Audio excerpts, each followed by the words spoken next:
Vous organisez un mariage, un anniversaire, un baptême, un séminaire, un spectacle, un meeting politique ou tout autre événement, Guérit TV Monde vous propose un service de sonorisation professionnelle de meilleure qualité. Pour plus d'informations, contactez-nous au +229 91 19 10 10.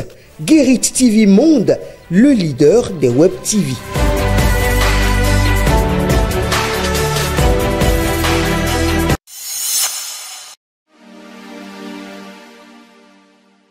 Amis internautes de Guérit TV Monde, lecteurs de Matin Libre, bonjour. Bienvenue dans la revue des titres de votre quotidien en sa parution de ce jeudi 21 novembre 2024. Groupe de travail de l'ONU sur la détention arbitraire, Génération Aïvo, cadre de concertation. Maître Jacques Bonou explique tout dans les colonnes de quotidien Matin Libre. C'est l'un des avocats les plus médiatiques du professeur Joël Aïvo, très actif dans l'entourage du constitutionnaliste depuis son arrestation le 15 avril 2021. Il fit des sorties remarquées lors du procès en décembre 2021. Aujourd'hui, Jacques Bonou a accepté de commenter en exclusivité le dernier avis du groupe de travail des Nations Unies sur la détention arbitraire. Avis rendu le 15 août dernier et dont l'avocat ressort les points clés et les conséquences pour l'avenir de son client. Et même si dans le cadre de cette interview, il tient à rester dans le rôle de l'avocat, Jacques Bonou n'a pas été avare en commentaire sur Génération Aïvo et sur l'actualité du cadre de concertation de l'opposition. Pendant ce temps, direction de l'Assemblée nationale, budget 2025 de la Cour constitutionnelle, Dorothée Sosa défend plus de 2 milliards. La commission des finances de l'Assemblée nationale satisfaite. 2 milliards 768 millions 309